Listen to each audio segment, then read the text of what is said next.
Hey guys, कैसे हैं आप सब। आप सभी के लिए एक इंपॉर्टेंट अलर्ट है। अगले कुछ दिनों के लिए अगर आप अनअकैडमी प्लस का प्लान लेते हैं तो आपको एक्स्ट्रा 15% ऑफ मिलेगा। जो रेगुलर आपको ऑफ मिलता है उससे ऊपर 15% है बैंकिंग, एसएससी और रेगुलेटरी बॉडीज कैटेगरी में। मान लेते हैं आप एसएससी का प्लान चूज करते हैं 2 साल का, तो जनरली जो प्लान आपको 7800 का पड़ता है, वो प्लान अगर आप डिस्काउंट कोड PMYT का इस्तेमाल करेंगे और लेंगे तो आपको 6000 से भी कम का पड़ेगा। साथ में क्रेडिट्स हो वो भी लगा देना, उससे आपको रेट और कम पड़ जाएगा। ये ध्यान रखना है, जो एसएससी का प्लान है इसमें पूरी एसएससी कैटेगरी इंक्लूडेड है। जितने बैचेस 17 तारीख से स्टार्ट हुए हैं, जो 24 तारीख से स्टार्ट हो रहे हैं, सारे के सारे बैचेस इंक्लूडेड हैं। जितनी भी टेस्ट सीरीज एसएससी कैटेगरी के वो सब के सब टेस्ट इसमें इंक्लूडेड है। जितने मॉक टेस्ट हैं सभी क्लासेस की पीडीएफ्स इंक्लूडेड हैं। आपको बस अपना 2 साल का प्लान चूज करना है और डिस्काउंट कोड PMYT का इस्तेमाल करना है। वैसे ये जो डिस्काउंट कोड है ये आपका हर कैटेगरी में हर ड्यूरेशन के लिए प्लान के लिए लागू है। आप चाहें तो 1 साल 6 महीने का प्लान भी ले सकते हैं, बट बेस्ट प्लान जो मैक्सिमम बच्चे लेते हैं वो 2 साल का है। आप इसे चूज करें और अपना मैक्सिमम डिस्काउंट लेके प्लस पे आके अच्छे से हमारे साथ मिलकर अपनी तैयारी करें। ठीक है, आज बाकी मिलते हैं आप सभी से क्लासेस में। अगर आप किसी भी कॉम्पिटेटिव एग्जाम की तैयारी कर रहे हैं तो आप अपनी तैयारी अनअकैडमी प्लस से करिए। अनअकैडमी की लर्निंग ऐप को इंस्टॉल करिए, अपना एग्जाम चूज करिए और उसके बाद गेट सब्सक्रिप्शन पर करने के बाद आपको रेफरल कोड की जगह डिस्काउंट कोड एंटर करना है PMYT। ये डिस्काउंट कोड एंटर करते ही आपको मैक्सिमम डिस्काउंट मिल जाएगा और ये डिस्काउंट कोड पूरे अनअकैडमी पर वैलिड है। भले ही आप UPSC, SSC, bank, CDS, NDA, state PSC, UGC, IIT, NEET किसी भी एग्जाम की अगर आप तैयारी कर रहे हैं, PMYT ये डिस्काउंट कोड लगाइए, आपको मैक्सिमम डिस्काउंट मिल जाएगा। Name the gland that controls the functioning of other endocrine glands. अब सिर्फ और सिर्फ आंसर पे आपको फोकस नहीं करना है और बहुत सारी चीज़ें मैं आपको यहाँ पे बताने वाला हूँ। कोशिश ये करनी है कि पेन कॉपी लेके बैठना, जहाँ पर भी आप अपने बायोलॉजी के नोट्स बनाते हो वहाँ पे कुछ की पॉइंट्स जो जो मैं आपको बताऊंगा वो सब आपको नोट करने हैं। सबसे पहला सवाल तो ये आता है, ये एंडोक्राइन ग्लैंड क्या है? क्या ये हार्मोन सिक्रीट करता है, या क्या ये एंजाइम सिक्रीट करता है, क्या ये नन करता है, या बोथ करता है? फटाफट से आंसर दो। कोशिश करेंगे सिर्फ हम क्वेश्चंस के ऊपर ना रुकते हुए बहुत आगे तक जाएंगे, क्योंकि एक ही सवाल में से कोशिश मेरी ये होगी जितनी वैरायटी पॉसिबल है सभी यहाँ पे आपको डिकोड करके दे दूं। एंडोक्राइन ग्लैंड वो होता है जो कि हार्मोन सिक्रीटिंग होता है, और एक्सोक्राइन ग्लैंड वो होता है जो कि एंजाइम सिक्रीटिंग होता है। किसी को अगर याद नहीं हो रहा तो आप इस तरीके याद कर सकते हो कि इसके पास एक्स है, फिर वाई और जेड इसके पास है, दैट इज ये एक्स वाई जेड का एक पेयर बनाएगा। तो जो एक्सोक्राइन है वो एंजाइम सिक्रीट करता है, इस चीज को आपको ध्यान रखना है। अब कौन सा ऐसा एंडोक्राइन ग्लैंड है जो कि कंट्रोल करता है बाकी ग्लैंड की फंक्शनिंग को? कौन सा ऐसा ग्लैंड है? देखो, इसे मास्टर ग्लैंड भी बोला जाता है। मास्टर ग्लैंड के नाम से भी सवाल काफी बार बनता है। पिट्यूटरी ग्लैंड है जो कि दूसरे एंडोक्राइन ग्लैंड की फंक्शनिंग को कंट्रोल करता है। दूसरा सवाल मैं आपसे यहाँ पे ये पूछना चाहूंगा, ऐसा कौन सा ग्लैंड है जो कि जब आप फियर में होते हो, फ्राइट में होते हो, घबराए हुए होते हो, अचानक डर जाते हो, एक बेसिक कॉन्सेप्ट जनरली जो एग्जाम्पल दिया जाता है कि अगर आपको सांप दिख गया अचानक, तो कौन सा इनमें से ग्लैंड है जो कि एक्टिवेट होगा? एक ही सवाल में से कोशिश मेरी ये रहेगी बहुत सारे सवाल आपको यहाँ पे डिकोड करके दे दूं। मुझे उम्मीद है अब तक आंसर आपने सोच लिया होगा। एड्रीनल ग्लैंड जो है ये एक्टिवेट होता है आपका जब आप फियर में होते हो, फ्राइट में होते हो, फाइट में होते हो, इन सब चीज़ों में। इससे एक हार्मोन सिक्रीट होता है, ये भी सवाल बहुत बार रिपीट होता है, ध्यान रखना। Adrenaline hormone is secreted by adrenal gland, जो आपकी मदद करता है एकदम फटाफट से एक्शन लेने में, उस पॉइंट पे उस फैसले आपको लेने में। इसके अलावा एक और सवाल इस पेज से बन सकता है जो कि ये है, ऐसा कौन सा ग्लैंड है जो कि एक्सोक्राइन भी है और एंडोक्राइन भी है? जरा फटाफट से ट्राई करो, कौन सा ऐसा ग्लैंड है इन्हीं चारों में से जो कि एंडोक्राइन भी है, एक्सोक्राइन भी है? आप आंसर क्या दोगे? पैनक्रियस। अब एक सवाल मैं आपको होमवर्क में दे रहा हूं, लार्जेस्ट ग्लैंड आपकी बॉडी का कौन सा है? लार्जेस्ट और स्मॉलेस्ट ग्लैंड आपको और पढ़ना है, मैं हिंट दे देता हूँ। लीवर से जुड़ा हुआ है कुछ और पिट्यूटरी से जुड़ा हुआ है कुछ, ये आपको दोनों पढ़ के जाने हैं। काफी बार ये सवाल आता है, सबसे बड़ा ग्लैंड आपकी बॉडी का कौन सा है और सबसे छोटा ग्लैंड आपकी बॉडी का कौन सा है? आगे चलते हैं। मैं उम्मीद करता हूँ आपको मजा आ रहा होगा कि हमने एक ही सवाल में से देखो जितने भी पॉसिबिलिटी बन सकती है सभी को हमने यहाँ पे डिकोड कर लिया है। फॉर योर रेफरेंस, इसका जो आंसर है, कौन सा ऐसा ग्लैंड है जो कि दूसरे एंडोक्राइन ग्लैंड्स की फंक्शनिंग को कंट्रोल करता है, answer is pituitary gland.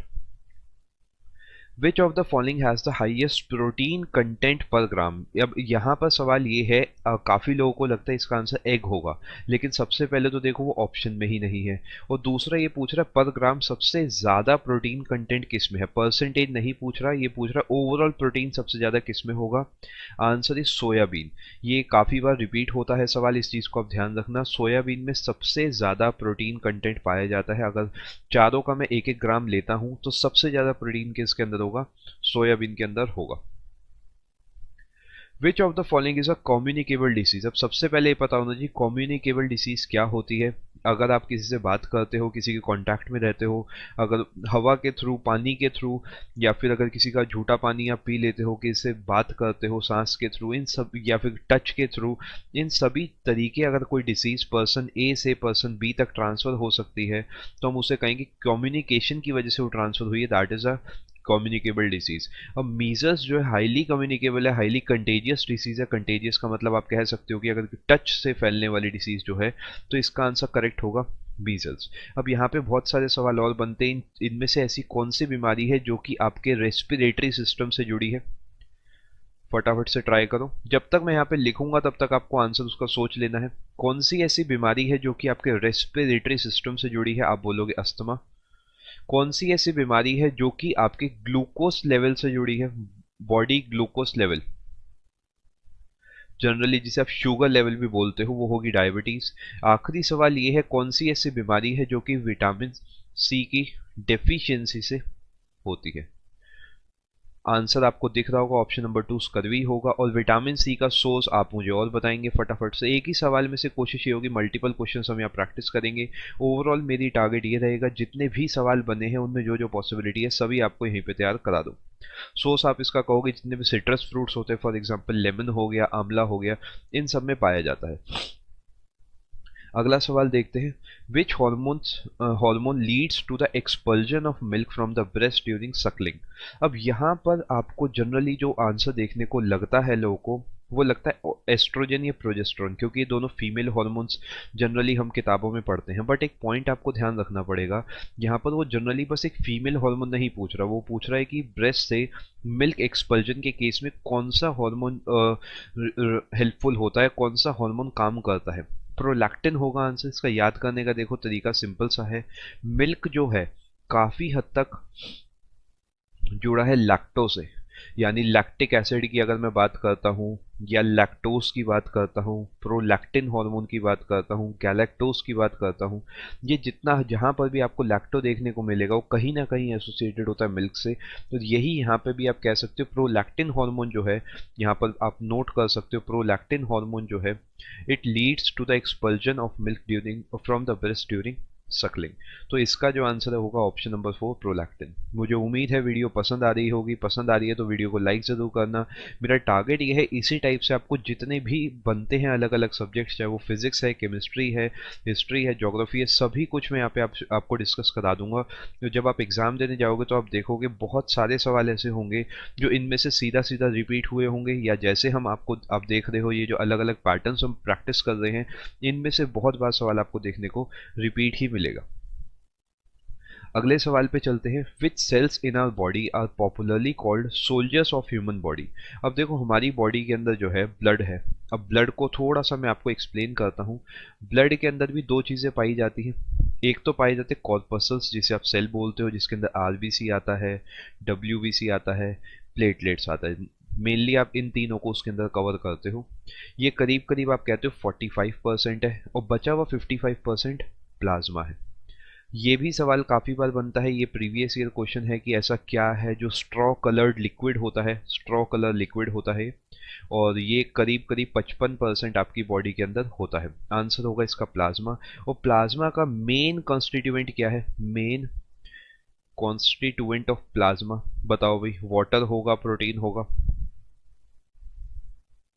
Plasma के अंदर 92% वाटर होता है। तो आप कहोगे कि करीब करीब आपकी जो ब्लड है उसके अंदर 50% पानी है, क्योंकि अगर 100 ml ब्लड लेते हो तो उसमें करीब 55 ml आपके पास प्लाज्मा है, और उसका 92% निकालोगे तो अप्रॉक्सीमेटली 50 ml आप कहोगे वाटर आता है। अब यहाँ पर सवाल ये है सोल्जर किसे बोला जाता है। देखो मैं आपको क्लियरली एक चीज़ मेंशन कर देता हूँ, 3 टाइप के आपको सेल्स बेसिकली फोकस करना होता है, एक आरबीसी, एक डब्ल्यूबीसी और एक प्लेटलेट्स। मैक्सिमम केसेस ये हैं, इनमें से ही घुमा फिरा के सवाल बनते हैं। आरबीसी जो है ये है oxygen carrier, basically carry carbon dioxide, carbon monoxide भी कर सकते हैं, लेकिन अपने को जो काम का है वो ये है कि ऑक्सीजन कैरियर, क्योंकि क्वेश्चन इस हिसाब से बनता है।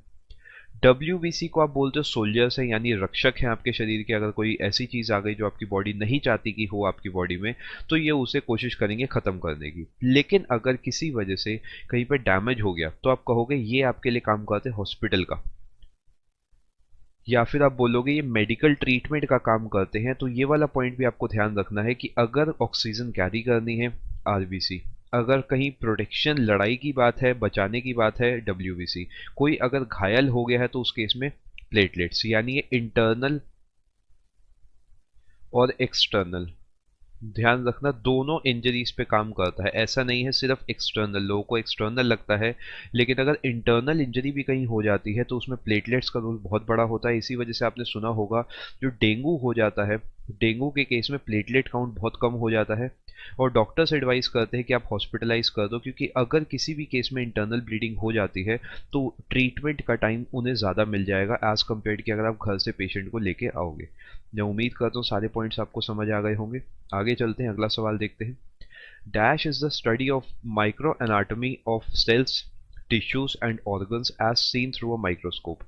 अब सिंपल सी भाषा में अगर मैं आपको इसे डिकोड करके बोलूँ तो वो ये पूछ रहे सेल, टिश्यू, ऑर्गन की स्टडी को क्या बोला जाता है। अब जनरली सेल की स्टडी लोगों को इसे देखते ही साइटोलॉजी ढूंढते हैं वो।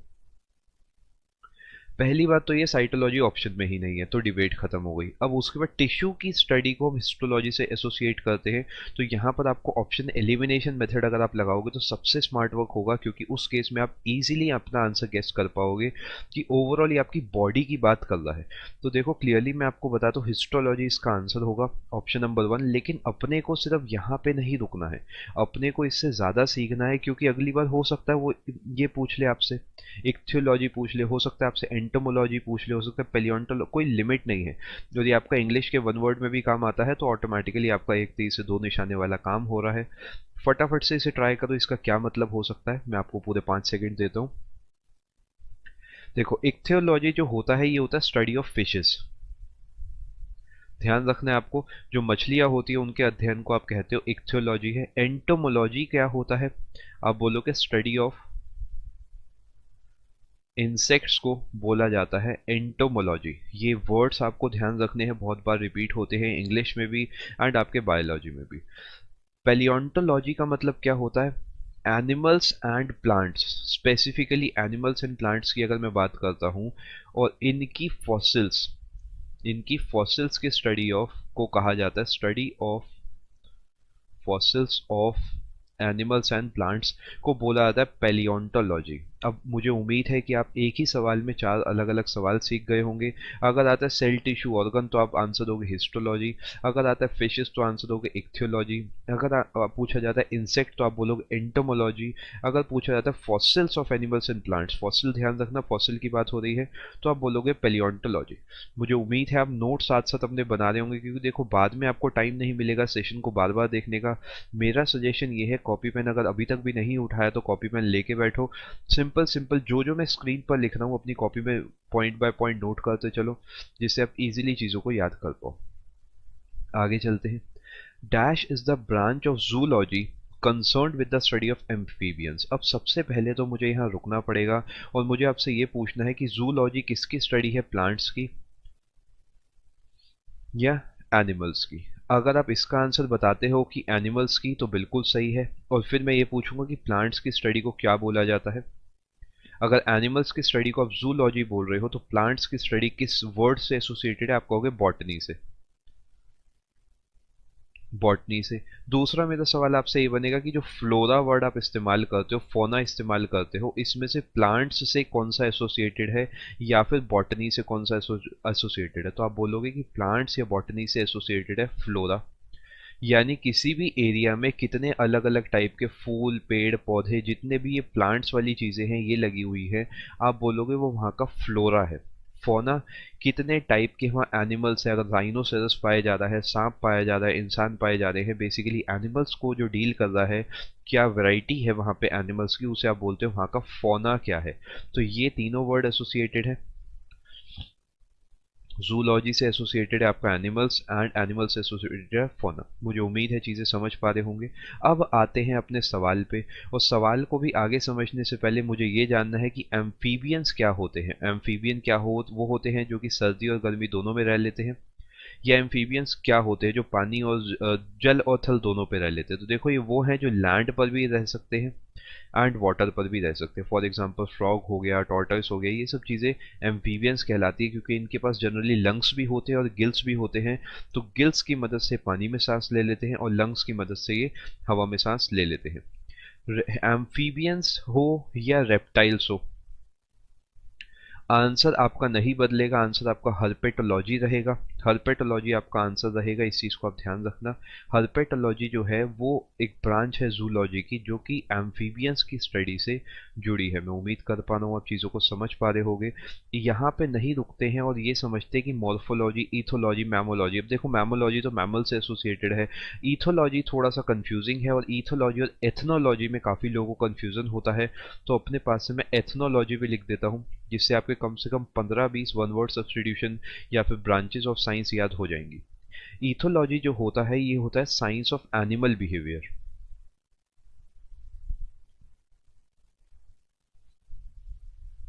अगर ये एनिमल बिहेवियर है तो आप कहोगे this is related to zoology, obviously, क्योंकि जू का मतलब एनिमल से एसोसिएटेड होता है। एथनोलॉजी जो होता है ये थोड़ा सा डिफरेंट है, ये है साइंस ऑफ ह्यूमन बिहेवियर। आप कह सकते हो कि आपस में लोग कैसे इंटरेक्ट करते हैं, या लोग की बातचीत कैसी है, बिहेवियर कैसा है, ये किससे एसोसिएटेड होगा, ये एसोसिएटेड होगा रिलेटेड टू ऑन्थ्रोपोलॉजी। ये ऑन्थ्रोपोलॉजी यानी आप कहोगे ये ऑन्थ्रो का मतलब मैन से एसोसिएटेड, ऑन्थ्रोपोलॉजी से एसोसिएटेड है। और इस चीज़ को आप ध्यान रखना कि इथनोलॉजी जो है आपके एथनिक ग्रुप, जो वर्ड आता है वो एथनो से आता है। तो ये पॉइंट्स आपको कवर करने हैं, और इसकी फॉर योर रेफरेंस इसका आंसर होगा हर्पेटोलॉजी। आगे चलते हैं। डैश, अब देखो कितने सारे सवाल हमने यहाँ पे डिस्कस करे हैं। अगर आप सिर्फ पीडीएफ से पढ़ते तो आप क्या करते, फटाफट से 3 आंसर्स देखे, अच्छा इसका हिस्टोलॉजी है, इसका हर्पेटोलॉजी है, इसका पैलिनोलॉजी है। लेकिन अब हम क्या कर रहे हैं, कम से कम हमने यहाँ पे 15 से 20 चीज़ें हमने अलग अलग यहाँ पे डिस्कस कर ली है। Dash is a scientific discipline concerned with the study of plant pollen. Pollen को देखते ही कहीं मत भटकना, पॉलन स्पोर दिखे और वहीं पे रुक जाना। सीधा सीधा आंसर इसका होगा पैलिनोलॉजी। पैलिनोलॉजी होगा इसका आंसर। अब देखो यहाँ पर मैंने आपको सिखाया था एथनो जो वर्ड है एथनिक से है, बॉटनी वर्ड जो है आपका प्लांट से है। तो दोनों को कंबाइन करके जरा फटाफट से ट्राई करो, आपके हिसाब से क्या आंसर होना चाहिए इसका। एथनोबॉटनी किस चीज की होगी, आप बोलोगे कि जो अलग अलग कम्युनिटीज होती है, ह्यूमंस की अलग अलग कम्युनिटीज होती है, वो प्लांट्स से उनका क्या रिलेशन है, प्लांट्स से वो किस तरीके अलग अलग उनके कस्टम्स है, अलग अलग उनके यूजेस है। हर्ब्स की बात करूं तो ह्यूमन की जो कम्युनिटीज है या एथनिक ग्रुप्स हैं, एथनिक कम्युनिटीज हैं, वो प्लांट्स से या फ्लोरा से किस तरीके एसोसिएटेड है, ये पूरा जो कनेक्शन है इसे बोला जाता है एथनोबॉटनी। पैलियोनोलॉजी हमने डिस्कस कर लिया, study of plant pollen spores. इसके अलावा डेंड्रोलॉजी की अगर मैं आपसे बात करूँ तो ये ट्रीज से एसोसिएटेड है। पैलियोबॉटनी, बॉटनी है प्लांट से, पैलियो है फॉसिल से। ये इस तरीके अगर आप डिकोड करोगे बहुत आसानी रहेगी। ये है study of fossils of plants. मुझे उम्मीद है बात आपको समझ आ रही होगी, ये है study of fossils of plants. अगला सवाल देखते हैं। Rickets is a disease associated with the deficiency of what. इनमें से कौन से विटामिन की कमी से रिकेट्स होती है, पहला ये सवाल है।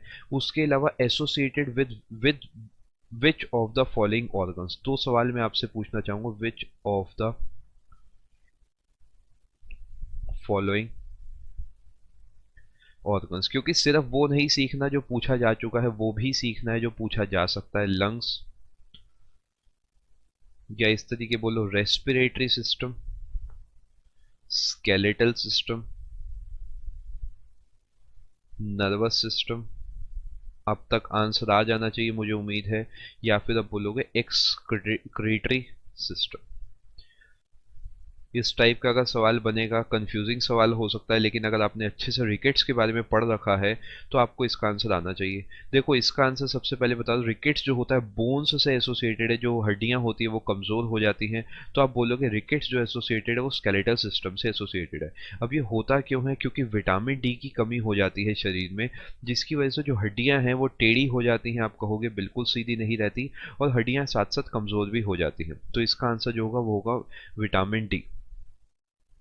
During photosynthesis, green plants use energy from sunlight to synthesize dash from carbon dioxide and water। अब जो प्लांट होता है, प्लांट को या ट्री की अगर मैं इन जनरल बात करता हूँ, तो ये क्या करता है, ये लेता है CO2, ये लेता है वाटर, और फाइनली क्या बना देता है, ये बनाता है ऑक्सीजन। लेकिन ऑक्सीजन तो ऑप्शन में है नहीं, तो और कुछ तो बनाएगा ना जरूर। फाइनली ये बनाता है ग्लूकोज। अब यहाँ पर फ्रक्टोज, सुक्रोज, गैलेक्टोज सिर्फ और सिर्फ कंफ्यूज करने के लिए, बिल्कुल परेशान नहीं होना। आपने पढ़ा होगा C6H12O6, वो कुछ नहीं है, वो ग्लूकोज है। ग्लूकोज बनता है जिसे आप जनरल भाषा में बोलते हो फूड बनाता है प्लांट, जिस फूड को आप कंज्यूम करते हो। तो इसका जो करेक्ट आंसर होगा ऑप्शन नंबर 2 होगा, कि जो प्लांट्स होते हैं वो सनलाइट की प्रेजेंस में सिंथेसाइज करते हैं या बनाते हैं ग्लूकोज। किससे बनाते हैं? कार्बन डाइऑक्साइड से और वाटर से। मुझे उम्मीद है यहाँ तक बात आपको समझ आ गई होगी। आगे चलते हैं।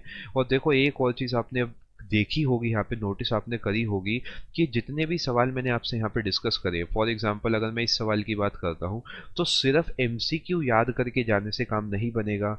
या मैं जितने ये वाले सवाल आपसे डिस्कस कर रहा हूँ इसके लिए एकमात्र सॉल्यूशन ये है कि आपको इन डेप्थ नॉलेज होनी चाहिए टॉपिक्स की। फटाफट से बिना टाइम खराब करे हुए अगले सवाल का आंसर दो। Which of the following acid is found in Apple? जो एप्पल होता है, सेब होता है, उसमें कौन सा एसिड पाया जाता है? पूरे पूरे 5 सेकंड दे रहा हूं मैं आपको, फटाफट से इसका आंसर दो। एप्पल में कौन सा एसिड पाया जाता है? आंसर होगा मैलिक एसिड। मैलिक एसिड जो है एप्पल के अंदर पाया जाता है। अब एक होमवर्क सवाल मैं आपको दे रहा हूँ। वो होमवर्क सवाल ये है कि आंट्स में, या जनरली बोलो इंसेक्ट्स में, इनमें से कौन सा एसिड पाया जाता है? क्योंकि ये भी रिपीटेड सवाल है, प्रीवियस ईयर क्वेश्चन है। और दूसरा सवाल मेरा ये है, कौन सा ऐसा इनमें से एसिड है जो कि फर्टिलाइजर से एसोसिएटेड है? उसके अंदर कोई एक एलिमेंट है जो कि फर्टिलाइजर से एसोसिएटेड है। अब हल्का बहुत आपको क्या करना है, यहाँ पे ऑप्शन एलिमिनेशन सोचना है। देखो फर्टिलाइजर जो होता है उसमें 3 चीज़ें मेन होती है, जिसे आप बोलते हो नाइट्रोजन, फॉस्फोरस, पोटेशियम। अब नाइट्रोजन आपको कहीं ना कहीं कैसे ना कैसे ऑप्शन में दिख रहा होगा, तो वो उससे एसोसिएटेड है। अगर मैं आंट्स की बात करता हूँ, इंसेक्ट्स की बात करता हूँ, तो ऑप्शन में ही एक ऐसा भी आंसर है जो कि आंट्स या इंसेक्ट से भी एसोसिएटेड है।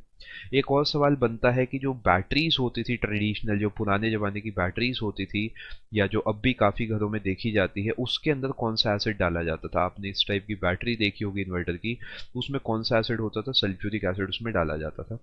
अगला सवाल देखते हैं। Which of the following gases reduces the oxygen carrying capacity of the blood? यानी जो ब्लड है, अब यहाँ पे ब्लड से वो एसोसिएटेड है आरबीसी से, आरबीसी की वजह से वो एसोसिएटेड है हीमोग्लोबिन से। अब हीमोग्लोबिन जनरली पसंद करता है ऑक्सीजन को कैरी करना, लेकिन अगर कोई और गैस यहाँ पर आ गई जो कि हीमोग्लोबिन के साथ ज़्यादा अच्छे से अपनी बॉन्ड बनाती है, तो हीमोग्लोबिन क्या करेगा? हीमोग्लोबिन ऑक्सीजन की जगह इस वाली पर्टिकुलर गैस को लेके जाएगा, जो कि गैस है कार्बन मोनोऑक्साइड। इसी वजह से सवाल ये भी बनता है, इनमें से कौन सी पॉइजनस गैस है? पॉइजनस गैस इसलिए हम उसे बोलते हैं क्योंकि वो गैस क्या करती है, आपके शरीर तक ऑक्सीजन पहुंचने नहीं देगी, कुछ ही देर में डेथ हो जाएगी। और ये आपने सुना भी होगा, जो आपके गीजर्स होते हैं गैस वाले जिसे आप बोलते हो, उसमें से भी ये पाया जाता है कि जब कंबशन होता है किसी क्लोज्ड एनवायरनमेंट में, तो कार्बन मोनोऑक्साइड निकलती है। इसलिए आपने सुना होगा कि बंद दरवाज़ा करके उस गैस के गीजर को इस्तेमाल नहीं करना चाहिए, या अंगीठी नहीं जलानी चाहिए। आगे चलते हैं, अगला सवाल देखते हैं। इसका आंसर ये होगा, ऑक्सीजन कैरिंग कैपेसिटी कौन सी गैस कम करती है? जो कि ऑब्वियसली ब्लड यानी हीमोग्लोबिन से ऑक्सीजन से भी ज़्यादा अच्छे से मेल भाव कर सकती है, जो कि है carbon monoxide. The deficiency of which nutrient causes night blindness? Night blindness इनमें से किसकी वजह से होता है? Vitamin A, proteins, vitamin K, या विटामिन सी? किसकी वजह से होता है भाई? विटामिन ए की वजह से, प्रोटीन्स की वजह से, विटामिन के की वजह से, या विटामिन सी की वजह से। देखो नाइट ब्लाइंडनेस जो एसोसिएटेड है आपका विटामिन ए से एसोसिएटेड है। विटामिन ए अगर नहीं आपके शरीर में होगा तो आपने सुना होगा रात को दिखना कम हो जाता है काफ़ी लोगों को। और एक और चीज़ होती है ज़ेरोफ्थेल्मिया। ज़ेरोफ्थेल्मिया बेसिकली क्या है? ड्राइनेस इन आइज, आंखों में सूखापन जो हो जाता है वो भी इससे एसोसिएटेड है। आप ये मान के चलना कि हो सकता है अगली बार सवाल आए जिसमें बस और बस नाइट ब्लाइंडनेस हटाकर वो ज़ेरोफ्थेल्मिया लिख दे, बाकी सब चीज़ें सेम चलेगी। इसे अपनी कॉपी में ज़रूर नोट कर लेना अगर नहीं पता हो तो। आगे चलते हैं। What is the popular name of ascorbic acid? Ascorbic acid का पॉपुलर नाम क्या है या जनरल नाम क्या है एस्कॉर्बिक एसिड का? Vitamin B 12, vitamin A, vitamin K, या फिर विटामिन सी? विटामिन सी जो है ये जो है इसका एक्चुअल में नेम एस्कॉर्बिक एसिड है, और ये पाया जाता है खट्टी चीज़ों में या सिट्रस फ्रूट्स में। और इसकी कमी से होता है स्कर्वी। इससे यही सवाल बनते हैं, इससे ज़्यादा सवाल नहीं बनते। कोशिश करना है सारे डेटा को एक बॉक्स बना के अपने पास नोट कर लेना।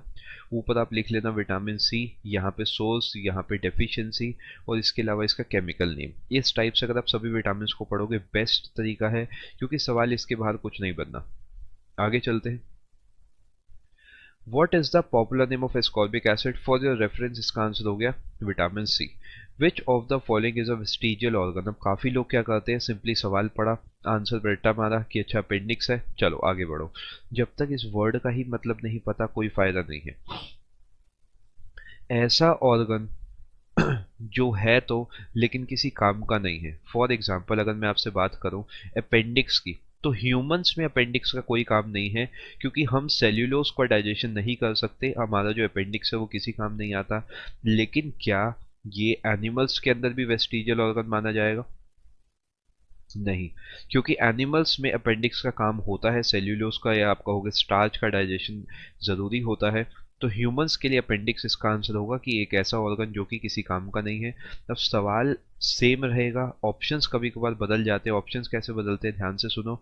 अपेंडिक्स की जगह यहाँ पे दे देगा आपको जॉ के 4 नाम, इंसिजर दे देगा, कैनाइंस दे देगा, मोलर दे देगा, प्री मोलर दे देगा। इस टाइप से आपसे पूछ सकता है। और मोलर की जगह वो आपको जान के लिख देगा विजडम टूथ, यानी जो अक्कल दाढ़ होती है, तो उसमें इस केस में ये आंसर बन जाएगा। कभी कभी यहाँ पे दे देगा कॉकिक्स या फिर टेल बोन। ये जितने आपको ऑप्शंस हैं ये बहुत स्मार्ट वर्क से समझने हैं कि ऐसा क्या है जो आपकी बॉडी में काम नहीं कर रहा। हार्ट है, लंग्स है, किडनी है, इन तीनों का प्रॉपर काम है। अपेंडिक्स का ऐसा कोई काम नहीं है। फिर भी आपने सुना होगा कि अपेंडिक्स का ऑपरेशन कराया जाता है। अब अगर काम नहीं है तो इसका ऑपरेशन क्यों कराया जा रहा है, बताओ भाई, सोचो एक बार फटाफट। देखो अपेंडिक्स का अगर साइज इंक्रीज हो जाता है तो वो पेन करना स्टार्ट कर देता है। उसके चक्कर में अपेंडिक्स को निकाल दिया जाता है, इसे ऑपरेट कर दिया जाता है, क्योंकि इसका प्रैक्टिकली कोई काम नहीं है। तो इसके निकाल देने से भी कोई खास नहीं पड़ता। बस ये है अगर साइज उसका बढ़ जाता है तो पेन करने लगता है, जिसकी वजह से ऑपरेट करके इसे हटा देते हैं। आगे चलते हैं, अगला सवाल देखते हैं। इनमें से कौन सा प्लांट ऐसे जो कार्निवोरस है? अब कार्निवोरस कौन होते हैं? जो कि किसी और को खाते हैं, यानी आप कहोगे जो प्रोड्यूसर्स होते हैं, ये कार्निवोरस प्रोड्यूसर्स माने जाएं या ना माने जाएं, बेसिकली किसी और लिविंग थिंग पर अपने आप को जीवित रखते हैं। वीनस फ्लाई ट्रैप आपने सुना होगा। ये छोटे छोटे जो इंसेक्ट्स होते हैं, मक्खी हो गई, इन सब चीज़ों को खाता है। और कुछ बड़ी चीज़ों को भी, जैसे अगर मैं बात करूँ कोई छोटी स्पैरो है, कोई छोटा फ्रॉग है, तो इन सब को कंज्यूम करके इससे न्यूट्रिएंट निकाल के फिर जीता है। तो ये कार्निवोरस प्लांट माना जाता है। Which of the following is the third stage in the Metamorphosis of a butterfly? यानी बटरफ्लाई का जो जीवन है, इस टाइप से जीवन चलता है, उसमें से थर्ड स्टेज क्या माना जाता है? देखो फाइनल स्टेज तो आपका एडल्ट होगा या फिर बटरफ्लाई होगा। जो थर्ड स्टेज होता है वो आपका होता है प्यूपा। जो फर्स्ट स्टेज होता है आप उसे बोलते हो एग। जो दूसरा स्टेज होता है उसे आप बोलते हो लार्वा। इस हिसाब से चलता है। तो अगर ये वाले पैटर्न को मैं यहाँ पे आपके लिए डिकोड करता हूँ, तो थर्ड स्टेज पे हमने प्यूपा को रखा था, फोर्थ पे एडल्ट को रखा था, तो यहाँ पर थर्ड स्टेज पे आपका प्यूपा होगा इसका सही आंसर। अब इसी सवाल में अगली बार थर्ड काटेगा, सेकेंड कह देगा। जो सिर्फ रट्टा मार के गया होगा उसका कोई फायदा नहीं है। अगर आप एक बार चीज़ों को समझ लोगे, पक्का पक्का आपको बेनिफिट होना तय है। आगे चलते हैं, अगला सवाल देखते हैं। What is the definition for the term hibernation? Hibernation का क्या मतलब है? फटाफट से एक बार ऑप्शंस पढ़ो, फिर आंसर दो मुझे क्या होगा। ट्राई करो, कोशिश करो, जितने सवाल मैं डिस्कस कर रहा हूँ सारे सवाल आपके सही होने चाहिए। अगर नहीं हो रहे तो इसका मतलब सीखना भी बाकी है। फटाफट साथ साथ नोट्स अपने बनाते जाओ।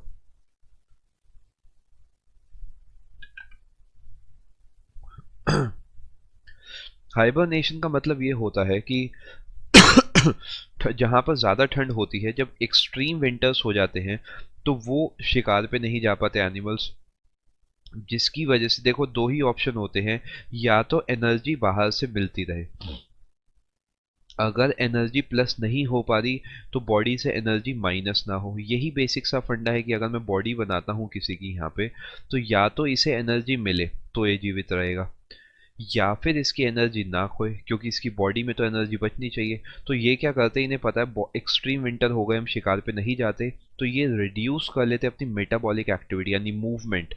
विंटर सीजन में कुछ महीनों के लिए, कुछ टाइम के लिए सो जाते हैं, यानी अपने आप को शांत कर लेते हैं पूरे तरीके। इस प्रोसेस को, इस टर्म को, इस फिनोमेना को बोला जाता है हाइबरनेशन। जनरली ये जो पोलर एटमॉस्फेयर है वहां पर आपको देखने को मिलता है। हाइबरनेशन होगा इसका सही answer. How many canine teeth does an adult human have? अब इसमें लोग बहुत ही जल्दबाजी करते हैं, वो बेसिक लॉजिक नहीं लगाते, वो जल्दबाजी के चक्कर में आंसर गलत हो जाता है। अब देखो एक बात सोचो, क्या क्या हो ही नहीं सकता। कैनाइन टीथ कौन से होते हैं, सबसे पहले मैं आपको वो बता देता हूँ। इस टाइप से अगर आप बनाते हो ऊपर वाला, तो आगे वाले जो होते हैं इन्हें इंसिजर्स आप बोलते हो, ये जो चार का सेट चलता है। इसके अगले जो होते हैं आप इन्हें कैनाइन बोलते हो, उससे अगले जो होते हैं इन्हें आप प्री मोलर बोलते हो, उससे अगले जो होते हैं उन्हें आप मोलर बोलते हो। मैं उम्मीद कर रहा हूँ बात समझ गए होगे। सेम पेयर दूसरी साइड भी चलता है। अब ये यहां से डिवाइडेड है इस टाइप से, तो दो दांत ये दिख रहे हैं, एक ये दिख रहा है, दो ये दिख रहे हैं और तीन ये दिख रहे हैं। टोटल एक बार करके देखो, 2 2 4 5 6 7 8, यानी 8 यहाँ पर हो गए, 8 यहाँ पर हो गए, ऊपर वाले में होगा 16। इसी सेम टाइप से एक नीचे भी आपका होगा, लोअर जॉ में भी लगे होंगे ये वाले दांत, यानी 16 हो गए आपके यहाँ पर टोटल दांत हो गए, बस 32 परफेक्ट कॉम्बिनेशन बन गया। अब वो ये पूछ रहा है कैनाइन कितने, अब लोगों को लगता है एक है, गलत आंसर है। बहुत लोग फटाफट से दो कर देते हैं कि चलो एक ऊपर एक नीचे, वो भी गलत आंसर है। कुछ भी हो जाए, आपका जब पेयरिंग चली है 2 1 2 3, ऐसे चार सेट आपको देखने को मिल रहे हैं, दो ऊपर दो नीचे, तो इन एनी केस जो भी नंबर होगा चार का मल्टीपल ही होगा, या 8 होगा या 4 होगा, तीन भी नहीं पॉसिबल है। तो 8 और 4 में से आंसर क्या है, देखो एक यहाँ पर ये वाला आपको दिख रहा है कैनाइन, एक सामने होगा, एक नीचे, एक इधर, बेसिकली 4 कैनाइन बन के आएंगे, एक इधर से निकल रहा होगा, तो इसका आंसर होगा फॉर योर रेफरेंस 4। अगली बार क्या करेगा, सवाल पलट देगा, कैनाइन काट के इसकी जगह इंसिजर लिख देगा। कितने क्वेश्चन रट्टे मार के चले जाओगे, कोई लिमिट ही नहीं है। प्री मोलर लिख देगा, विजडम टूथ लिख देगा, कोई लिमिट नहीं है। जब तक चीज़ों को पूरे तरीके नहीं पढ़ के जाओगे, आपको सीधा सीधा ये जो मैंने आपको बताया है अपनी कॉपी में नोट करना है। इसे डेंटल फॉर्मूला भी बोला जाता है जनरल भाषा में, यानी 2123/2123। अगर इसे भी आप याद करते हो तो ये इंसिजर्स हैं, ये कैनाइन है, ये प्री मोलर है, और ये आपके मोलर हैं। ये आपको याद रखना है। इंटू 4 होता है क्योंकि दो सेट ऊपर चलते हैं, दो सेट नीचे चलते हैं। ये फटाफट अपनी कॉपी में नोट कर लो। चलते हैं अगले सवाल की तरफ। Which of the following creatures is ओवीपैरस? अब ओवीपैरस जब तक मतलब नहीं पता, सेंस नहीं बनेगा आगे। ओवीपैरस होता है, एक वीवीपैरस होता है। वीवीपैरस वो होता है जो कि यंग वन को जन्म देता है, यानी जो बच्चा पैदा करते हैं। ओवीपैरस वो होता है जो अंडे देता है, या फिर आप बोलोगे जो एग देता है, एग के रूप में अपने बच्चे को जन्म देता है। अब फ्रॉग, माउस, स्क्वेरल और रैबिट, इसमें जो फ्रॉग है ये एक ओवीपैरस एनिमल है, आपको ध्यान रखना है। फ्रॉग ओवीपैरस है, बाकी ओवीपैरस नहीं है। आगे चलते हैं, अगला सवाल देखते हैं। सबसे छोटा बर्ड कौन सा है? ये बहुत बार सवाल रिपीट होता है, सबसे छोटा कौन सा है, अगली बार आपसे पूछ लेगा सबसे बड़ा कौन सा बर्ड है। दोनों चीज़ें आपको याद रखनी है। लार्जेस्ट कौन सा है, मुझे फटाफट से आंसर बताओ। मैं उम्मीद करता हूँ आपको आंसर इसका आता होगा। एक बर्ड आपने देखा होगा, इस टाइप का एक बर्ड है, मैं आपको यहाँ बनाकर दिखा देता हूँ फटाफट से। इस टाइप का एक बर्ड है कुछ, और इसका आप मुझे बताएंगे कौन सा वर्ड मैं इस समय बना रहा हूँ यहाँ पर। ये जो वर्ड है आप कहोगे, आपने ज़रूर देखा होगा ये बर्ड, ये ऑस्ट्रिच है। इसका इसका एग से भी सवाल बनता है। ये जो सवाल छोटे छोटे आपको बिल्कुल ध्यान में रखने हैं। एंड ये जो बर्ड है इसे आप लार्जेस्ट बर्ड के केस में कंसिडर करोगे। अगर सबसे छोटे बर्ड की मैं बात करता हूँ तो बी हमिंग बर्ड है, बहुत छोटा, स्पैरो से भी आप काफ़ी छोटा मान सकते हो। ये इसका आंसर होगा। Who discovered the first vaccine for small pox? Small pox एक डिसीज है, यथी आप कहोगे, जो इरेडिकेट हो गई है अब। इसकी सबसे पहली वैक्सीन यानी दवा आम भाषा में आप बोलोगे किसने डिस्कवर करी थी? Alexander Fleming, Louis Pasteur, John Hunter या फिर एडवर्ड जेनर। अब एलेक्जेंडर फ्लेमिंग भी किसी चीज़ से एसोसिएटेड है। हिंट मैं देता हूँ, पी से वो वर्ड शुरू होता है। मैं और हिंट दे देता हूँ, आगे आपको कुछ लिखना है। मैं उम्मीद करता हूँ थोड़ा थोड़ा आप भी समझ पा रहे होंगे। अगर नहीं पता फटाफट से गूगल करो और लिखो एलेक्जेंडर फ्लेमिंग एंड आगे मेडिकल का कोई भी टर्म लिख देना, आंसर आ जाएगा। मैं हिंट दे देता हूँ, इन्होंने भी एक बहुत बड़ी चीज़ डिस्कवर करी थी जिस वजह से इनका नाम जाना जाता है। इस सवाल का जो आंसर है स्मॉल पॉक्स के केस में वो है एडवर्ड जेनर। एडवर्ड जेनर इसका आंसर है। एंड स्मॉल पॉक्स के एडवर्ड जेनर ने फर्स्ट वैक्सीन डिस्कवर करी थी।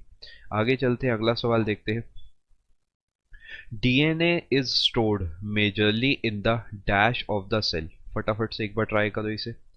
डीएनए मेनली किस में स्टोर होता है? अब यहाँ पर ये मेजरली जो है ना, ये बहुत बढ़िया वर्ड इन्होंने लगा दिया, वरना डिबेटेबल भी हो सकता था सवाल। यानी ये पूछ रहे हैं डीएनए हो सकता है और भी कहीं स्टोर हो, कोई दिक्कत नहीं है, लेकिन मेनली कहाँ पे स्टोर होता है? तो आप बोलोगे न्यूक्लियस के अंदर। डीएनए क्या है? डीएनए की फुल फॉर्म क्या है? डी ऑक्सी राइबो, ये भी काफ़ी बार पूछी जाती है। Nucleic acid. अब देखो इसके नाम में ही न्यूक्लिक आता है तो ऑब्वियसली न्यूक्लियस से एसोसिएटेड होगा बहुत तगड़े तरीके। एक और आता है जिसे आप आरएनए बोलते हो, वो होता है ribo nucleic acid. Ribo nucleic acid होता है आरएनए। और यहाँ पर बस आपको एक चीज़ ध्यान रखनी है, जो डीएनए है वो आपको राइबोसोम से भी एसोसिएटेड होता है, लेकिन मेनली वो न्यूक्लियस के अंदर स्टोर होता है। अब दूसरा मेरा सवाल ये बनता है, ऐसी कौन सी चीज़ है जो कि आपके सेल को और सराउंडिंग को डिफरेंशिएट करती है? Basically which forms a barrier between the cell contents and the surrounding. फटाफट से ट्राई करो, 5 सेकेंड दे रहा हूँ इसके। देखो सेल और सराउंडिंग्स के बीच में मैं कहूंगा ना कि अगर ये सेल है, ये इसका न्यूक्लियस है, यहाँ पे और बाकी सब सामान पड़ा, तो प्लाज्मा मेम्ब्रेन वो चीज़ है जो कि बाउंड्री बना रही है, यानी इसका आंसर प्लाज्मा मेम्ब्रेन होगा। अब सवाल मेरा ये है आपसे कि जो प्लाज्मा मेम्ब्रेन है, plasma membrane is dash in animal cell. फटाफट से आंसर दो भाई। ए, प्लाज्मा मेम्ब्रेन लिखो या इसे सेल मेम्ब्रेन भी लिख सकते हो, दोनों एक बात है यहाँ पे। एब्सेंट, दूसरा प्रेजेंट। इससे क्या है, देखो तैयारी, आपको कॉन्फिडेंस भी बनेगा कि मैंने सीजीएल के साथ साथ वो भी सवाल कर लिए जो कि आने वाले एग्जाम के लिए इंपॉर्टेंट है।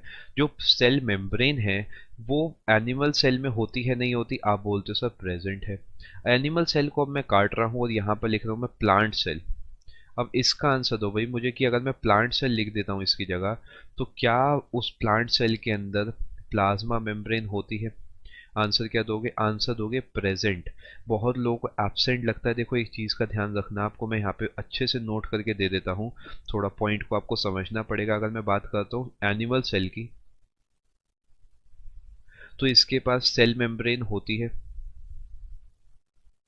सेल वॉल नहीं होती। अगर मैं बात करता हूँ प्लांट सेल की, सेल मेम्ब्रेन होती है, सेल वॉल होती है। बेसिकली आपको पॉइंट ध्यान रखना है कि प्लांट सेल के पास भी सेल मेम्ब्रेन होती है, वो सेल वॉल भी होती है, इसके पास सेल वॉल नहीं होती। अगला जो बहुत ज़्यादा सवाल डिबेटेबल है वो वैक्यूल का आता है। वैक्यूल का सवाल बनता है। वैक्यूल प्लांट सेल के पास है, बिल्कुल है, बहुत बड़ा है, बहुत सारा एरिया कवर करता है, जिससे उसे टर्जिडिटी या स्ट्रेंथ आप कहोगे, ऑस्मोटिक प्रेशर उसका मेंटेन होता है। इस टाइप से आपने जब भी सेल देखा होगा, कभी प्लांट सेल आपने डायग्राम में देखा होगा, तो बीच में आपने एक बहुत बड़ा अंडा सा देखा होगा। इसी वैक्यूल की मैं बात कर रहा हूँ। क्या ये एनिमल सेल में होता है वैक्यूल?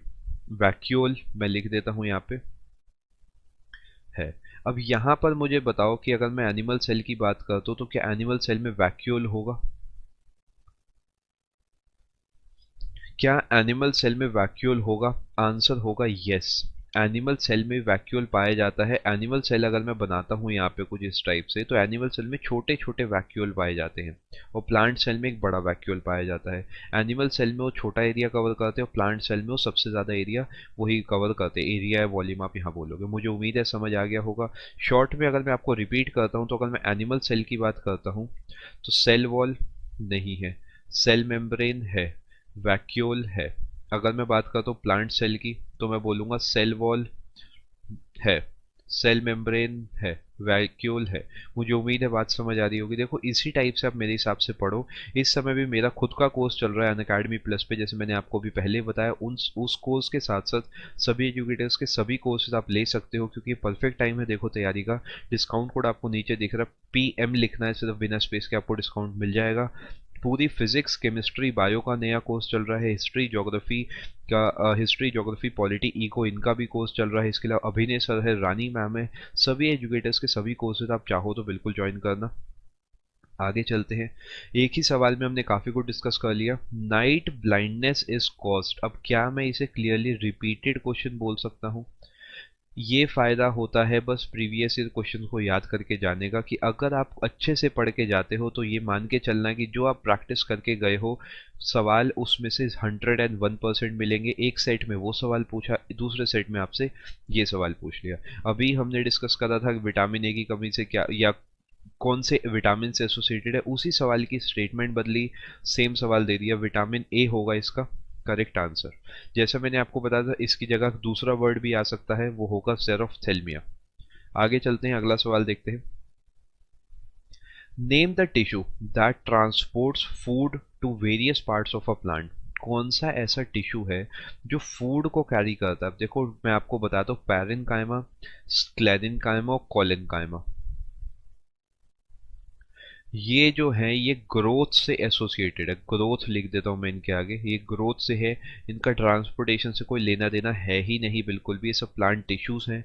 ये जो दोनों हैं ये एसोसिएटेड है ट्रांसपोर्टेशन से। और याद रखना, ट्रांसपोर्टेशन ऑफ वाटर कौन करता है? बताओ भाई। जाइलम करता है। और ट्रांसपोर्टेशन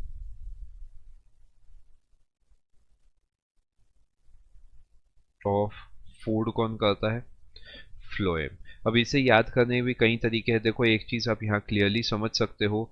याद करने का जो पहला इसका तरीका सिंपल बनता है, वो आता है W के बाद आता है X के बाद आता है Y। जैसा हमने पहले भी एक पैटर्न देखा था, जो मैंने आपको एक्सोक्राइन और एंडोक्राइन बताया था, उस टाइप से भी आप रिलेट कर सकते हो। और यहाँ पे भी फ की आवाज़ आ रही है फूड की, यहाँ पर भी फ की आवाज़ आ रही है फूड की। दोनों तरीके आप एसोसिएट कर सकते हो। बस आपको ये ध्यान रखना है कि अगर फूड पूछेगा तो आप फ्लोएम बोलोगे, अगर इसी की जगह वाटर लिख देगा तो आप बोलोगे जाइलम। मुझे उम्मीद है आपको बात समझ आ गई होगी, यहाँ तक ऑल गुड होगा। आगे चलते हैं, अगला सवाल देखते हैं। What is the distinctive characteristic of marsupials? अब ये marsupials क्या है यही नहीं पता था काफ़ी लोगों को, और बहुत सारे क्वेश्चन स्किप करके गए। देखो मैं आपको बताता हूँ, आपने एक नाम सुनो, कैंगरू। कैंगरू या कंगारू जिसे आप बोलते हो, वो कौन सी कंट्री से एसोसिएटेड है? वो एसोसिएटेड है ऑस्ट्रेलिया से। एंड जो ऑस्ट्रेलिया है वहाँ पर कंगारू पाया जाता है। आम भाषा में अगर मैं उसे कंगारू बोलूँ तो। इसके अलावा कोआला बियर है। ये सब क्या करते हैं, अपने बच्चे को अपने पेट में, अपने पाउच में कैरी करते हैं जब तक वो बड़ा नहीं होता। इस टाइप के एनिमल्स को बोला जाता है मार्सुपियल्स। वो अपने यंग वंस यानी अपने छोटे बच्चों को पाउचेस के अंदर कैरी करते हैं। मुझे उम्मीद है बात समझ आ गई होगी। दे ले एग्स, अगर ये आएगा तो इसकी जगह क्या लिखोगे? फटाफट से ट्राई करो, ओवी पैरस या वीवी पैरस। अभी आंसर बताया है, अगर इसका आंसर नहीं पता लग रहा तो इसका मतलब आप शायद बीच में स्किप करके आगे आ गए हो। फटाफट से जो बचा हुआ पोर्शन है उसे ज़रूर देखो, क्योंकि ये सवाल भी बहुत बार बनता है। आगे चलते हैं। ब्लड प्रेशर किस चीज़ से नापा जाता है? देखो इंस्ट्रूमेंट्स का आपको क्या करना है, सारे के सारे इंस्ट्रूमेंट्स एक साथ याद करके जाने हैं, पॉइंट बाय पॉइंट। इंस्ट्रूमेंट्स यहाँ पर है, यहाँ पर होगा किसने डिस्कवर करा है, यहाँ पर होगा उसका फंक्शन। और मेनली डिस्कवर अगर याद नहीं भी कर सकते तो ये वाले दोनों पॉइंट आपको बहुत अच्छे से पढ़ के जाने, क्योंकि इससे बहुत सवाल बनते हैं। अगेन मैं ये कहूंगा कि आप सिर्फ आंसर पे ना फोकस करते हुए और भी पॉइंट्स पे फोकस करो, कि अगर ग्लूकोमीटर की मैं बात करता हूँ ये किस काम आता है। लैक्टोमीटर, लैक्टो का मतलब मैंने बताया था मिल्क से एसोसिएटेड होगा, मिल्क की प्योरिटी चेक कर सकते हो। थर्मो का मतलब होता है टेम्परेचर, या फिर आप इसे टेम्परेचर नापने में इस्तेमाल कर सकते हो।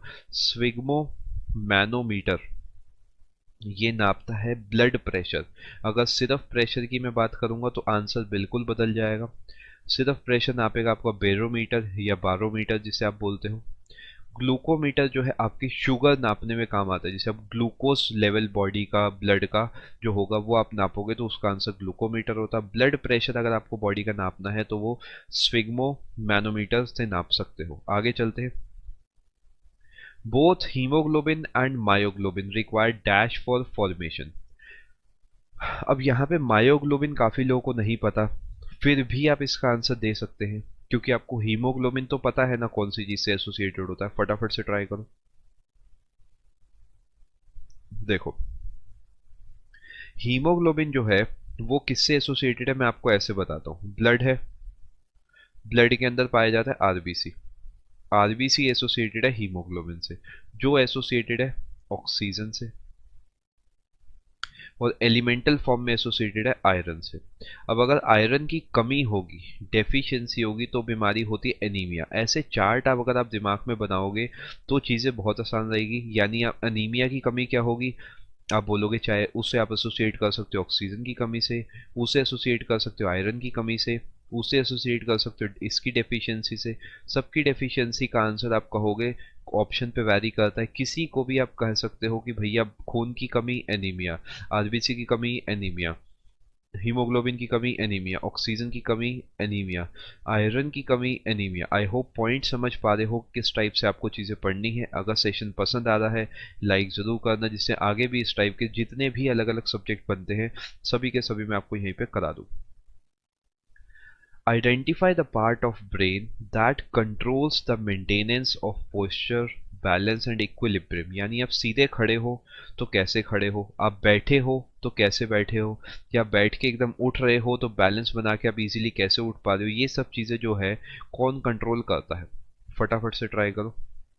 कौन ऐसा है जो आपको बैलेंस कंट्रोल कर रहा है। अगर आप चेयर पे बैठे हो तो आप चेयर पे, अगर कहीं भूकंप भी आ रहा है तो आप नहीं गिर रहे, या फिर आप खड़े हो कहीं पे बहुत देर से ट्रेन में बस में तो आप बैलेंस बना पा रहे हो। ये कौन मेंटेन करता है, ये करता है सेरिबेलम। सेरिब्रम जो है ये नहीं करता। दूसरा मेरा सवाल आपसे, ये आप होमवर्क क्वेश्चन इसे कह सकते हो, largest part of human brain, इसका आंसर क्या है। अगर आंसर पता भी है तो भी मैं कहूंगा एक बार इसका आंसर चेक जरूर करना, क्योंकि अगर किसी को सेरिबेलम लग रहा है तो वो गलत आंसर है। मैंने आपको हिंट दे दी है, सेरिबेलम इसका नहीं आंसर होगा, इसका आंसर कुछ और होगा। ठीक है, मैं हिंट बता ही देता हूं। चलो, सेरिब्रम आपने नाम देखा है, ऑप्शन नंबर 1 है, वो इससे एसोसिएटेड है। आगे चलते हैं। अब अगला सवाल देखते हैं फटाफट से। In which part of the body is blood produced. अब यहाँ पर भी क्या होता है, एक स्प्लीन आपने सुना होगा, पेट के पीछे को एक ऑर्गन होता है, एक आपने सुना होगा बोन मैरो। ये दोनों ही एसोसिएटेड है, और एक को तो ग्रेवयार्ड ऑफ आरबीसी भी बोला जाता है। अब कभी भी ऑप्शन में दोनों नहीं देगा, आपको बस ये देखना है खून कहाँ पर बनता है। खून बनता है बोन मैरो में। बोन, अस्थि मज्जा आपने नाम सुना होगा। बोन मैरो क्या होता है, जो हमारी हड्डियां होती है, स्पेसिफिकली जो मोटी हड्डी होती है जैसे हाथ की है, शोल्डर की है, इसके अंदर आप कहोगे वहां पर बनता है ब्लड। और अगर वहां पर कोई भी दिक्कत आती है तो उस केस में जो ब्लड होता है वो सही नहीं बन पाता। जो लॉन्ग टर्म में आप कहते हो कि जो आपका ब्लड कैंसर हो गया, वो बोन मैरो से ही एसोसिएटेड होता है।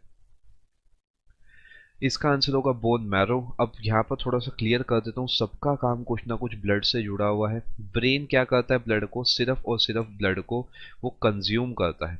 ब्रेन सिर्फ और सिर्फ ब्लड को कंज्यूम करता है, यूज करके इंफॉर्मेशन प्रोसेस करता है। लंग्स जो है ब्लड को प्योरीफाई करते हैं, और हार्ट जो है इसे पंप करता है, ये प्रोड्यूस करता है। एक और है जो फिल्टर करते हैं, कोई मुझे बता सकता है फिल्टर कौन करता है। फिल्टर करती है किडनी। फिल्टर और प्योरीफाई में फ़र्क है, ये O2 CO2 एक्सचेंज की बात कर रहा हूँ, और यहाँ पर मैं अलग अलग जो सॉल्ट्स हैं जो आपकी बॉडी में एसोसिएटेड नहीं चीज़ें जो आपको चाहिए वो होगा फिल्ट्रेशन का मतलब जो गैसेस का एक्सचेंज होगा नेसेसरी अननेसेसरी गैसेस का, वो प्योरीफिकेशन के अंदर आएगा। आगे चलते हैं। Wilson's disease is an inherited disorder in which excess amounts of dash accumulate in the body। पहली बात, विल्सन डिसीज जो है किससे एसोसिएटेड है? आप कहोगे ये एसोसिएटेड है कॉपर से, कॉपर से एसोसिएटेड है। दूसरा है किस पोर्शन को अफेक्ट करती है? मेनली लीवर एंड ब्रेन, यानी दिमाग जो है काम सही से नहीं कर पाता, लीवर में प्रॉब्लम आती है, लॉन्ग टर्म में फुल बॉडी इंपैक्ट आ जाता है, फुल बॉडी इंपैक्ट देखा गया है। ठीक है, मुझे उम्मीद है बात समझ आ रही होगी। ये जो नाम है खोजने वाले के नाम पे रखा गया है। आगे चलते हैं, अगला सवाल देखते हैं। An adult human body has how many bones? फटाफट से बताओ भाई। एक आम, देखो कितना आसान सवाल है ये, 13 जून वाली शिफ्ट का सवाल मैं आपसे पूछ रहा हूँ, आपको बता रहा हूँ, बहुत ही आसान सवाल है, इससे आसान सवाल नहीं बन सकता। कि भैया कितनी हड्डियाँ होती है? आप सीधा सीधा कहोगे कि 206 हड्डियाँ पाई जाती है एक एडल्ट ह्यूमन की बॉडी में। अब एक और टाइप का सवाल है जो कि बहुत बार एसएससी पूछता है लेकिन इस साल नहीं पूछा। सबसे पहले तो आपको इसका आंसर बता, 206। ब्लड से मुझे एक चीज़ याद आती है, इस साल वो सवाल इसमें देखने को नहीं मिला, लेकिन एक सवाल आता है यूनिवर्सल डोनर कौन है? यूनिवर्सल एक्सेप्टर कौन सा है? बेसिकली ब्लड ग्रुप की मैं आपसे यहाँ बात कर रहा हूँ। तो आपको एक बात समझनी पड़ेगी, ब्लड ग्रुप जो है सिर्फ 2 टाइप के नहीं होते हैं जो हम पढ़ते हैं। ब्लड के बारे में आपको थोड़ा सा बता देता हूँ।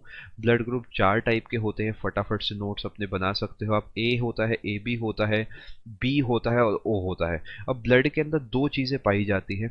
एक तो पाया जाता है एंटीजन, एक पाया जाता है एंटीबॉडी। थोड़ा थोड़ा आपको मेरे हिसाब से नॉलेज होनी चाहिए जिससे आप इजीली चीज़ों को समझ पाओ।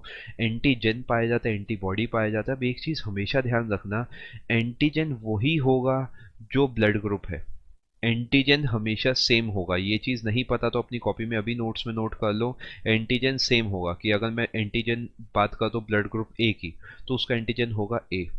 बी की बात करता हूँ बी, ए बी की बात करता हूँ ए बी, और ओ के पास एंटीजन नहीं होता। ओ के पास एंटीजन नहीं होता, ध्यान रखना। यानी अगर आपसे सीधा सीधा सवाल पूछते हैं एंटीजन ऑफ ए क्या है, आप बोलोगे ए। एंटीजन ऑफ बी क्या है, बोलोगे B. Antigen of A B क्या है, आप बोलोगे ए बी। और ओ का एंटीजन क्या है? सर ओ के पास एंटीजन नहीं होता। अब एंटीबॉडी हमेशा उल्टा चलता है, इस चीज़ को ध्यान रखना, एंटीबॉडी हमेशा ही उल्टा चलेगा। यानी उल्टे का मतलब ये है कि पहली बात तो इसे छोटे लेटर्स में डिनोट करा जाता है। दूसरा, अगर यहाँ ए है तो ए का उल्टा बी, बी चलेगा। बी का उल्टा ए। अब ए बी अगर दोनों के दोनों यहाँ पर बैठे हैं तो यहाँ कोई नहीं बैठ सकता, यानी इसके पास एंटीबॉडी नहीं होगी, और इसके पास दोनों की दोनों एंटीबॉडी होगी। पहली बात तो बहुत इंपॉर्टेंट बात हमने यहाँ डिस्कस करी है, इसे फटाफट से अपने नोट्स में नोट करो। आगे चलता हूँ फिर मैं। एंटीजन ब्लड ग्रुप ए की बात करूंगा, antigen A antibody B, B में antigen B antibody A, A B में एंटीजन ए बी एंटीबॉडी नहीं, ओ में एंटीजन कुछ नहीं, एंटीबॉडी ए बी। आगे चलते हैं। अब ये किस किस को दे सकता है और किस किस से ले सकता है? किस किस को ये डोनेट कर सकता है और किस किस से ये एक्सेप्ट कर सकता है? देखो भैया ध्यान से मेरी बात सुनना, ये जो है ये सबसे ले सकता है, ये सबसे ले सकता है तो सब इसे दे सकते हैं। क्या मैं सभी के केस में एक ए बी सीधा सीधा नोट कर दूं? क्योंकि ए बी जो है सबसे ले लेगा खून, ये तो मैंने सीधा नोट कर दिया। अब आगे चलो, ए जो अपने भाई बंधु को तो देगा ही देगा, यानी एक तो ए को देगा, एक ये जो है बी को देगा। अब ए बी तो सिर्फ ए बी को दे सकता है, और ओ जो है वो दुनिया भर को दे सकता है, यानी ए को भी दे सकता है, बी को भी दे सकता है, ओ को भी दे सकता है, ए बी को भी दे सकता है। ये पैटर्न बन गया। मुझे उम्मीद है समझ आया, नहीं समझ आया फटाफट से दोबारा समझाता हूँ। ए बी सबसे ले सकता है, ए बी जो है ले सकता है सबसे, यानी ए भी दे देगा, बी भी दे देगा, ए भी दे देगा, ओ दे देगा। और जो ओ है वो सबको दे सकता है, ओ जो है वो सबको दे सकता है। यानी ये ए जो है किससे एक्सेप्ट कर सकता है? ए किससे एक्सेप्ट कर सकता है? ओ से। बी किससे एक्सेप्ट कर सकता है? ओ से। ए बी किससे एक्सेप्ट कर सकता है, ओ से, और ओ किससे एक्सेप्ट कर सकता है, ओ से। यानी ये किससे ले सकता है, चारों जो है चारों को ही ओ दे देगा। और किससे ले सकता है, ओ के अलावा ए से ले सकता है, ये ओ के अलावा बी से ले सकता है, ये ओ के अलावा किससे ले सकता है। आप कहोगे भैया ये तो सबसे ले सकता है, क्योंकि ये ए से भी ले सकता है, बी से भी, ए बी से भी, और ये किससे ले सकता है, सिर्फ ओ से ले सकता है। ये जो पेज आपको दिख रहा है इससे बहुत सारे सवाल बनते हैं, इसे अच्छे से समझ लो। नहीं समझ आया फटाफट से थोड़ा सा वीडियो में पीछे जाओ, दोबारा समझो। आज नहीं तो कभी नहीं वाली अप्रोच अपनाना कि हाथों हाथ समझो, चीज़ों को निपटाओ। मुझे उम्मीद है बात समझ आ रही है। एंटीजन और एंटीबॉडी हमेशा उल्टे होंगे। अगर ये उल्टे नहीं होंगे तो आप कहोगे क्लॉटिंग हो जाएगी। क्लॉटिंग होने से क्या होगा, बॉडी में ब्लड सप्लाई नहीं हो पाएगी और डेथ हो जाएगी। तो ये पॉइंट ध्यान रखना, एंटीजन एंटीबॉडी हमेशा उल्टे होने चाहिए। आगे चलते हैं। इसका मतलब ये है कि जो ओ है ये यूनिवर्सल डोनर है, ये है यूनिवर्सल एक्सेप्टर। पहली बात तो ये इंपॉर्टेंट बन गई, या मैं यहाँ लिख देता हूँ आपके लिए, ए बी जो है वो है यूनिवर्सल एक्सेप्टर, यानी सबसे ले लेगा, कोई से टेंशन नहीं है। और जो ओ है वो है यूनिवर्सल डोनर। मुझे उम्मीद है यहां तक आपको बात समझ में आ गई होगी कि भैया जो ओ है वो सबको दे देगा और जो ए बी है वो सबसे ले लेगा। अब एक और चीज चलती है, ये सवाल बना है आर एच फैक्टर, आपने एक वर्ड सुना होगा R H positive, R H negative. ये किससे आया है, ये एक रीसस मंकी है, रीसस फैक्टर है, रीसस मंकी से खोजा गया था ये। और ये डी एंटीजन से एसोसिएटेड है। बहुत ज़्यादा डिटेल में हमें नहीं जाना एग्जाम पॉइंट ऑफ व्यू से, बस ये समझना है कि ये मंकी से एसोसिएटेड है, पहली बात।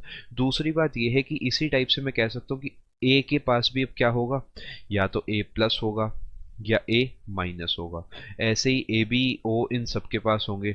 और अगर फुल डिटेल में अगर मैं आपको समझाता हूँ इसी को कन्वर्ट करके, तो यहाँ पर आपको एक पॉइंट ध्यान रखना है जो मैं आपको समझाने जा रहा हूँ अब, कि जो ओ है, ओ जो माइनस वाला है ये सबको ही दे सकता है, और ए बी प्लस वाला सबसे ही ले सकता है। मुझे उम्मीद है बात समझ आई होगी कि पहला अप्रोच क्या रखना है। अगर आपको ऑप्शन में दिखे कि यूनिवर्सल एक्सेप्टर बताओ, ध्यान से समझना। अगर ऑप्शन में दिखता है ए बी, ए बी और ओ, चार पांच सवाल में डिस्कस कर देता हूं। अगर ये दिखता है तो आप आंसर दोगे ए बी। अगर आपको दिखता है ए बी सी और डी, यहां पर आपको दिखता है O plus, O minus, A B plus, A B minus, तो इस केस में क्या आंसर दोगे, इस केस में आप आंसर दोगे ए बी प्लस। क्योंकि ए बी प्लस जो है सभी प्लस वालों से भी ले सकता है, सभी माइनस वालों से, लेकिन ये सिर्फ और सिर्फ आप कहोगे माइनस वालों से ले सकता है। यानी इसका आंसर ये होगा। सेम इसी टाइप से यूनिवर्सल डोनर को भी डिकोड कर देता हूँ, क्योंकि देखो पढ़ो तो मेरा मानना ही है पूरा पढ़ो, सिर्फ एमसीक्यू वर्क करने से कभी काम नहीं बनेगा। ए बी और ओ। आगे चलो, ए बी सी डी। अगर डोनर की बात करता हूँ आंसर होगा ऑप्शन नंबर डी यानी ओ। अगर बात करता हूँ O plus, O minus, A B plus, अगर इस टाइप का सवाल बनता है, इस टाइप का सीजीएल 17 में सवाल पूछा गया है, तो उस केस में आप आंसर दोगे कि इसका आंसर होगा यूनिवर्सल डोनर का ओ माइनस। यानी आपको ये प्लस से भी ले सकता है, माइनस से भी ले सकता है, यानी आपको ऑप्शन से खेलना है। दो ही टाइप के सवाल बन सकते हैं, यही चार सवाल बन सकते हैं, इसके अलावा कोई पांचवा सवाल नहीं है। अगर एक्सेप्टर पूछेगा, फिर से बता रहा हूं, आपको देना option number C A B. उधर पूछेगा, आप बोलोगे option number C A B plus, यानी स्पेसिफिकली ए बी प्लस, लेकिन वैसे ए बी। यूनिवर्सल डोनर की अगर मैं आपसे बात करता हूँ तो आप बोलोगे ओ, या फिर स्पेसिफिकली आप बोलोगे ओ माइनस। मुझे उम्मीद है बात सबको समझ में आ गई होगी। एक छोटा सा पॉइंट मैं आपको और बता देता हूँ। एक केस आपने सुना होगा, वो क्योंकि वो नाम आपको कई बार सवाल देखने को मिलता है, कि जिस केस में बेबी होने में प्रॉब्लम होती है, कि वो प्लस और माइनस का कॉम्बिनेशन होता है, जो अगर प्रॉपर नहीं हो पाता तो उस केस में जो सेकेंड बेबी होता है उसकी डेथ हो जाती है। उस वर्ड को आपको ध्यान में रखना है। मैं लिख देता हूं कि सेकेंड बेबी जब होता है उसकी डेथ हो जाती है एरिथ्रो ब्लास्ट एपोप्टोसिस, क्योंकि अभी मैंने आपको बताया था एंटीजन और एंटीबॉडी सेम नहीं होने चाहिए। इस केस में क्या हो जाता है, सेकेंड बेबी के टाइम तक एंटीबॉडी इतनी स्ट्रांग हो जाती है कि वहाँ पे क्लॉटिंग हो जाती है। क्लॉटिंग होने की वजह से आप कहोगे कि जो सेकेंड बेबी है उसकी बॉडी में जो ब्लड सर्कुलेशन है प्रॉपर नहीं हो पाता उसकी डेथ हो जाती है। मुझे उम्मीद है यहाँ तक बात समझ आ गई होगी कि जो मदर है उसके अंदर एंटीजन प्रोड्यूस हो जाता है। और यही जो केस है, हमेशा याद रखना, जो फादर है उसका और सन का जो प्लस आर एच फैक्टर होता है तो प्लस बनेगा, माइनस होगा तो माइनस बनेगा। ये बात बिल्कुल ध्यान रखना। जो आर एच फैक्टर है वो फादर टू सन ट्रांसफर होता है, ना कि मदर टू सन। मुझे उम्मीद है सारी बात समझ आ गई होगी। अगर आप किसी भी कॉम्पिटेटिव एग्जाम की तैयारी कर रहे हैं तो आप अपनी तैयारी अनअकैडमी प्लस से करिए। अनअकैडमी की लर्निंग ऐप को इंस्टॉल करिए, अपना एग्जाम चूज करिए और उसके बाद गेट सब्सक्रिप्शन पर करने के बाद आपको रेफरल कोड की जगह डिस्काउंट कोड एंटर करना है PMYT। ये डिस्काउंट कोड एंटर करते ही आपको मैक्सिमम डिस्काउंट मिल जाएगा और ये डिस्काउंट कोड पूरे अनअकैडमी पर वैलिड है। भले ही आप UPSC, SSC, bank, CDS, NDA, state PSC, UGC, IIT, NEET किसी भी एग्जाम की अगर आप तैयारी कर रहे हैं, PMYT ये डिस्काउंट कोड लगाइए, आपको मैक्सिमम डिस्काउंट मिल जाएगा।